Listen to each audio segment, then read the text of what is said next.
ही सध्याची दृश्य आपण पाहतो। राष्ट्रवादीचे कार्यकर्ते काँग्रेसच्या कार्यालयामध्ये शिरलेले आहेत।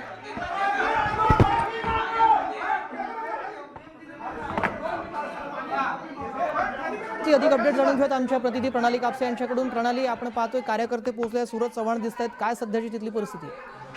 महाराष्ट्र काँग्रेसचे प्रदेश अध्यक्ष हर्षवर्धन सपकाळे यांची पत्रकार परिषद सुरू होती। ती गांधी भवन हे जे काँग्रेसचं कार्यालय आहे त्या ठिकाणी पत्रकार परिषद सुरू होती। त्या ठिकाणी आता राष्ट्रवादी अजित पवारांचे जे कार्यकर्ते ते घुसलेत, कारण महाराष्ट्र काँग्रेसनं काल एक ट्विट केलेलं होतं ज्याच्यामध्ये त्यांनी सुनेत्रा पवार उपमुख्यमंत्री यांना गुंगी गुडिया असं संबोधलेलं होतं, त्याचा राग म्हणून। आणि या ठिकाणी राष्ट्रवादीचे सगळे महिला आणि पुरुष पदाधिकारी हे काँग्रेसच्या कार्यालयात घुसले आणि तिथे जोरदार घोषणाबाजी करतायत। हर्षवर्धन सपकाळे यांनी माफी मागावी, गुंगी नाही आंधी है असं म्हणत या घोषणा दिल्या जात आहेत। ज्या पद्धतीनं महाराष्ट्र काँग्रेसनं आंदोलन ट्विट केलेलं होतं आणि त्या ट्विटमध्ये उपमुख्यमंत्री काँग्रेस पक्षाने बंद करावी। आज तुम्ही ज्या पद्धतीने एकीकडे म्हणता दुर्गा झाली पाहिजे आणि त्या दुर्गेचा अपमान करण्याचं काम तुम्ही करताय, मग तुमची जबाबदारी आहे, तुम्ही काँग्रेसचे प्रांत अध्यक्ष म्हणून माफी मागितलीच पाहिजे।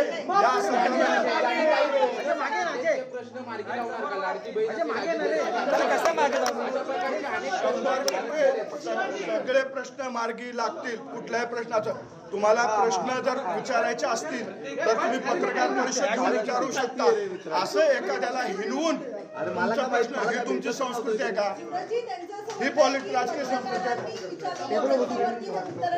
अजितदादांचा मुद्दा असेल किंवा इतर गोष्टी असतील, पक्षाचं जे अर्थखाते म्हणून आम्ही अशा पद्धतीचं वक्तव्य सगळ्या प्रश्नावरती बोलतायत। कदाचित काँग्रेसच्या नेत्याचे कान बहिरे झाले असतील, काँग्रेसच्या नेत्याचे कान बहिरे झाले असतील म्हणून कदाचित ऐकू आलं नसेल। सगळ्या प्रश्नाची उत्तरं वहिनीने त्या दिवशी दिलेली आहेत। एखादी थोडकी जेवढी आपल्याला सोयीची फायद्याची ट्विट काढायचं टाकायचं, ही काँग्रेसची भूमिका, महिलेचा अपमान करण्याची काँग्रेसची भूमिका, महिलेला कमी लेखणे काँग्रेसची भूमिका, हे हर्षवर्धन सपकाळे साहेबांनी या ठिकाणी जाहीर करावं।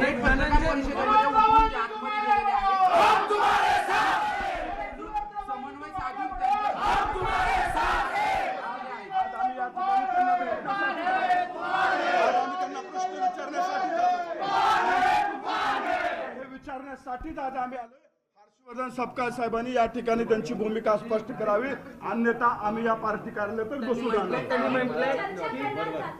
100% त्यांच्याशी चर्चा करणार। हे चर्चा आम्ही त्यांच्याशी चर्चा करायलाच आलेलो आहे।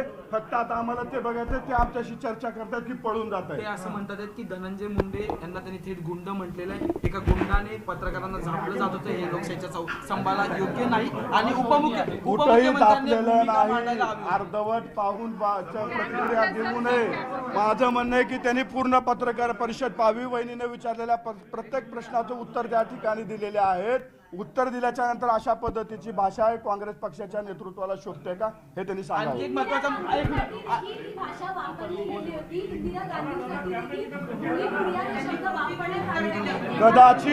कदाचित इंदिरा गांधीजींचा विसर आणि त्यांच्या विचाराचा विसर हा काँग्रेस पक्षाला पडलेला दिसतोय। जर एखाद्या महिलेला गुंगी महिला म्हणल्याच्या नंतर इंदिराजीनं इतिहास रचला होता, आज वहिनी सुद्धा इतिहास रचतील, परंतु तुमची मानसिकता तुमच्या एक्स पोस्टवरनं दिसते की तुम्ही आज महिलेला कमी लेखताय। आज तुम्ही या महिलेला कमी लेखता, महिलेला कमी दाखवण्याचं काम तुम्ही करताय, म्हणून जबाब विचारण्यासाठी आम्ही या ठिकाणी आलेलो आहोत। आता आम्हाला बघायचं सपकाळे साहेब आमची भेट घेत आहेत। आणखी एक प्रश्न त्यांनी उपस्थित केला की ते असं म्हणतात काँग्रेसच्या जसं आज कार्यालयात आलोय, प्रत्येक जिल्ह्याच्या काँग्रेस कार्यालयात जाऊन आम्ही आंदोलन करू आणि प्रत्येकाला जबाब विचारू की तुमची भूमिका आहे का, महिलेला कमी लेखण्याची तुमची भूमिका आहे का, महिलेला असं खालच्या पातळीवर जाऊन एका संविधानिक पदावर बसलेल्या महिलेला अशा पद्धतीचं बोलणं हे योग्य आहे का? आम्ही काँग्रेसच्या पदाधिकाऱ्याला विचारू।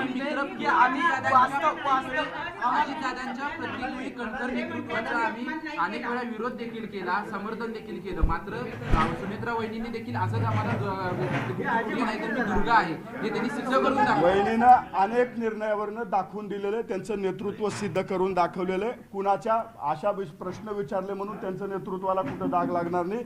वहिनी सक्षम आहेत, त्या अजितदादाच्या विचारावरती त्या ठिकाणी काम करतायत। कदाचित त्यांचं जास्त काम पाहून यांच्या पोटामध्ये आग उठले म्हणून अशा पद्धतीचं विधान गुंगी गुडिया हा काही अपशब्द नाही, हा कुठलाही असंवैधानिक शब्द नाही, हा वर्णन आहे असं त्यांचं म्हणणं आहे. अपशब्द नाही असं त्यांना वाटत असेल,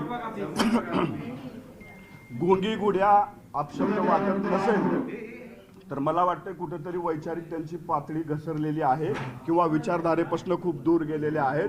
मग का तुम्ही गुंगी गुड्या इंदिराजीने म्हणल्यानंतर त्या काळात आंदोलन केली? इंदिराजींना गुंगी गुड्या म्हणलं म्हणून तुम्ही अनेक भाषणात का बोलता?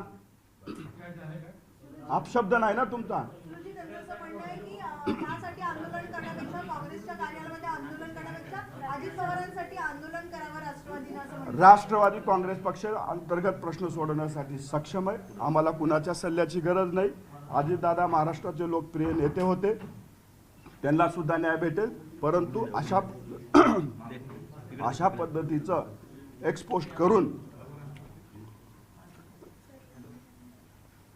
एक्सपोस्ट करून जाणीवपूर्वक बदनामी करणे, महिलेला कमी लेखणे हे प्रकार काँग्रेसने थांबवावे. त्याचं असं म्हणणं आहे की निदर्शने ही विरोधकांनी करायची असतात आणि सत्ताधाऱ्यांनी वास्तविकता मांडायची असते. आम्ही वास्तविकता मांडली आणि सत्ताधारी आंदोलन करतात असं म्हणणं आहे.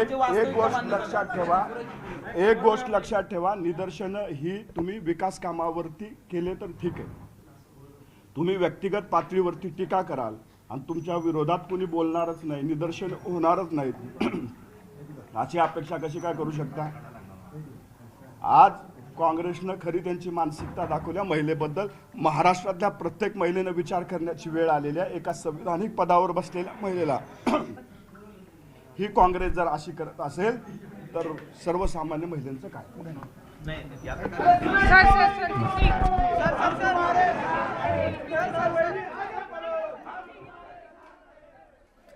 आपण पाहतो इथे राष्ट्रवादीचे कार्यकर्ते पोहोचले काँग्रेसच्या कार्यालयामध्ये. थोड्याच वेळापूर्वी याच कार्यालयातून काँग्रेसचे प्रदेशाध्यक्ष हर्षवर्धन सपकाळ हे पत्रकार परिषद घेत होते आणि जे ट्विट करण्यात आलेलं आहे काँग्रेसकडून त्याबाबतचं त्यांनी स्पष्टीकरण दिलं आणि त्याबाबतची त्यांची पक्षाची काय भूमिका आहे तेही व्यक्त केली. आणि त्यांनी म्हटलं आम्ही या वक्तव्यावर ठाम आहोत. त्यांनी याबाबतचं कृती करून दाखवावी आणि गुंगी गुडिया नाही आहेत ते हे त्यांनी कार्यातून सिद्ध करावं असं हर्षवर्धन सपकाळ बोलले. आणि त्यानंतर आक्रमक झालेले राष्ट्रवादीचे कार्यकर्ते सूरज चव्हाण हे तिथे पोहोचले आणि हर्षवर्धन सपकाळ यांना जाब विचारण्यासाठी इथे आलोय असं त्यांनी सांगितलेलं आहे. हा निश्चितच आमच्या नेत्याचा अपमान आहे, आमच्या पक्षाच्या नेतृत्वाचा अपमान आहे असं त्यांनी यावेळी ठणकावून सांगितलं. त्यामुळे आम्ही त्यांच्याशी चर्चा करण्यास तयार आहोत. त्यांनी बाहेर यावं, आमच्याशी चर्चा करावी अशी मागणी सूरज चव्हाण यांनी केलेली आहे. त्यामुळे आता याबाबत हर्षवर्धन सपकाळ चर्चा करतात का हे पाहावं लागेल. मात्र सध्या इथे तणावाची परिस्थिती असल्याचं दिसतंय, कारण याच काँग्रेसच्या कार्यालयामध्ये थोड्या वेळापूर्वी हर्षवर्धन सपकाळ यांची पत्रकार परिषद झाली. तोच 10 मिनिटं उलटत नाहीत तर राष्ट्रवादीचे कार्यकर्ते थेट या महाराष्ट्र प्रदेश काँग्रेसच्या कार्यालयामध्ये धडकले.